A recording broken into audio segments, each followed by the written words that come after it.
Okay guys, we're now up to part 3 of the 7 flawed soul attributes. And we're discussing the behaviours that we want to avoid if we are to be in alignment with our heart. And we're now looking at the flawed soul attribute of envy. Now it goes on to say that like greed and lust, envy is characterised by an insatiable desire. Envy is similar to jealousy in that both feel discontent towards someone's traits, status, abilities, or rewards. So once again, I think it's pretty self-explanatory. And I also find it interesting that this is a behaviour that is very much encouraged by the power elite and materialism. You know, you look at your neighbour's car and he has a better car than you, and you feel envy. And then that makes you feel the need to go out and buy a better car than him. So, you know, once again, it's pretty self-explanatory, and we need to move beyond that we are our stuff. We need to bring it back into being who we are as a person, who we are as a soul. That is what's going to count in the end, not who has the biggest house and the best car and more stuff than the other person. That is going to mean nothing. And lastly, we have pride. In almost every list, pride or hubris is considered the original and most serious of the 7 deadly sins, and the source of the others. It is identified as the desire to be more important or attractive than others, failing to acknowledge the good work of others, and excessive love of self. Now, once again, I think that is pretty self-explanatory, so I'm not really going to go into that in too much detail. You know, as I've said, it's not about looking at this word for word and carrying around a little rule book with you that you have to refer to every time you're challenged by some situation. It's about being a good person. It's about having a good heart. It's about caring. You know, caring for people, caring for other living beings on this planet. You know, and I'm not saying that it means you have to go around and, unless you make a difference in all of these really horrible things that are being experienced by, you know, people and creatures on this planet, you know, and you have to go and change that. That's not what it's about. It's about recognizing it. It's about understanding that it's there and paying attention to it and making sure that you consider that always. You know, consider the way animals are farmed. Consider the way that they are treated. Consider the way Mother Earth is being treated at the moment. You know, make that something that you feel importance about, instead of making it only about the external reality that's been created for you. You know, that your job's important, that your paycheck's important, that, you know, the way you look's important, that your shoes are important. I mean, that's what they have programmed you into believing is important, and it's not. None of that is important at all, and none of that is going to help you when the light from Orion returns. And it is coming very, very soon. So let's have a look at one of these drawings, these alchemy drawings. Particularly this one here, which I found a lot of information encoded into. So we see that we've got the picture of a human head, then the heart, and within the heart we see all different symbols, and we see some symbols down the bottom as well, and we see some flames. We see a circle with a dove in the middle and light coming out of it, and an angel. And these are all very important messages that we are being given through these drawings. Now, to start with, this face has 2 different sides to it, and that's because it's actually depicting the twin souls. And so if you actually place a box over one side and zoom up, you can see that this face has 2 different sides. So that's the male side, and then that is the female side. Now, unfortunately, sometimes when you don't know what you're looking for, you miss these very small messages within these pictures. But when you do know what you're looking for and you specifically go and search them out, you find them straight away. And I am finding them in all of these religious paintings, even though they don't depict the male and the female as the male and female in human form.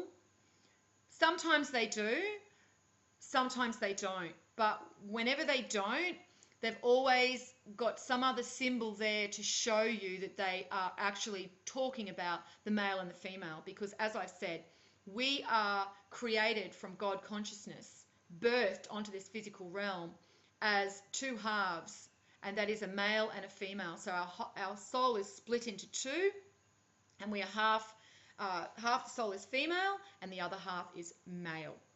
And so that's what we're seeing depicted here in this drawing as well.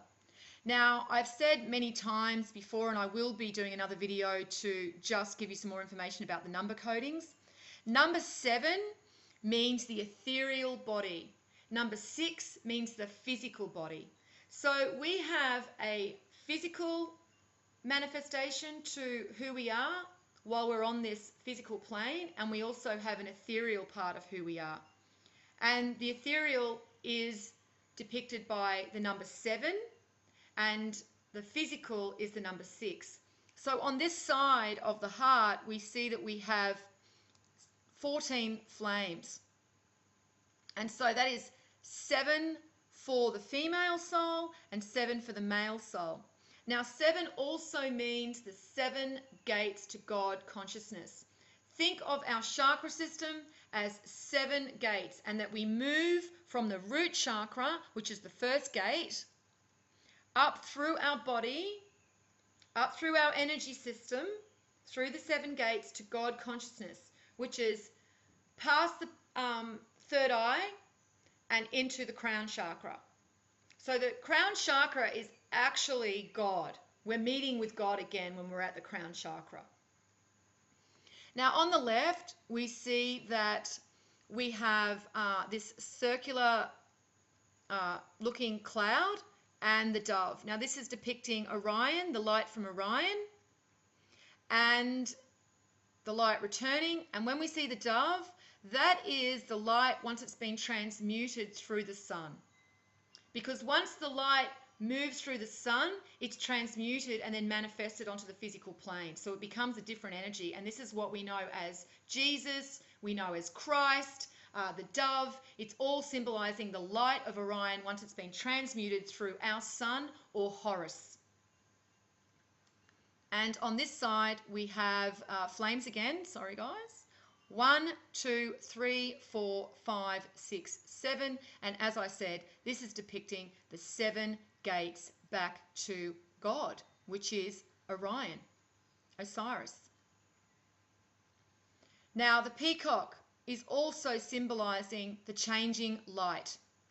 Peacock's feathers have what is known as structural coloring. So does the scarab beetle, and this is why the ancient Egyptians used the scarab beetle for their symbolism, to symbolize the light. It has nothing to do with pushing dung.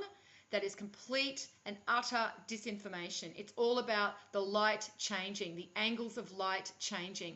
And when we see the peacock feather and the scarab, it's talking about the ability that these animals have to create pigment and color by just using cellular structure that refracts the light differently to create color.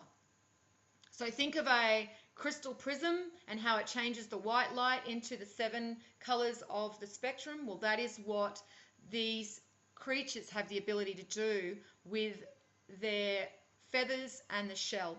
Structural coloring. I've actually done videos on that before, and it's very interesting. And so that's exactly why they utilize the peacock in Hindu mythology as well, and we see the peacock here. And we see that we have the devil as well, because of course when we're stuck in these 7 flawed soul attributes, we are in bondage to the physical plane. We are in bondage to the physical, meaning we are in death. Because when we are in bondage to the physical plane, we are actually in death, because we are not going to pass judgment. We are going to go back to Atum. So that is what the devil signifies. It's not really this horrible creature that is going to come and attack you or come and enslave you or, keep you down in hell. It's just saying that if you are going to partake in these behaviors, then you will not experience life. And life is immortality. Life they're talking about is the life of the soul, not the life that we live on this manifested plane. Because when we are not on the physical plane, we're on the ethereal plane, because both are actually manifested on planet Earth. We have an ethereal plane and we have a manifested physical plane as well, and we move between the two throughout the 26,000 years. So when someone dies, they're not really dead. They've just gone to the other side, and they will be judged. All will be judged. Even those that are on the ethereal side will be judged by the coming light. Nobody escapes judgment. Even in death, physical death, you don't escape judgment. But real death is returning to Atum. Real death is no longer being in existence and being stripped of all who you are. So down the bottom we see gambling, we see the mirror, and we see alcohol, so excess once again. Interestingly, here we see what looks like a heart, and we see these two spikes coming out from the top that look a bit like a trumpet. And then we see one down the bottom. Now, to me, it looks like we've got the female, the male, and that this is the connection that we have from our heart to Mother Earth. Back to Mother Earth, back down to the physical. Because half of our heart is actually in the physical and half of our heart is in the ethereal. And this is why we see God's eye on the top part of the heart, and we also see wings, often symbolized, on the top of the heart, and this is to show the ethereal part of the heart. So part of our heart sits in the ethereal, and part is in the physical, and it's our anchor onto the physical plane is the heart. And the heart and the third eye work together. It's very important to understand that it's a heart-mind connection as well, but it's our heart that records everything that we have done in the last 26,000 years. It is our mind that speaks to God, that communicates with God. That's where we get our communication from. That is where we speak to God. But it is our heart that records everything. It's our heart that we act through.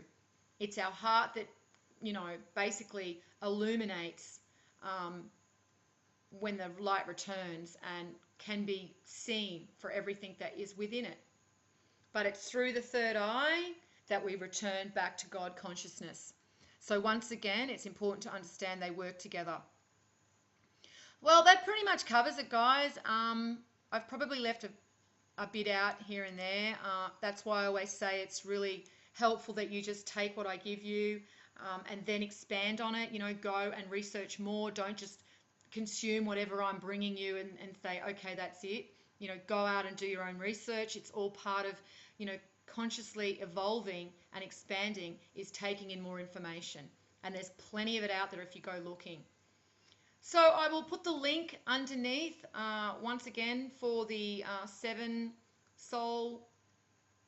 flawed soul attributes, or the 7 deadly sins. And I will also have the link to my Facebook group, and you can have a look at this diagram in more detail if you wish to do so.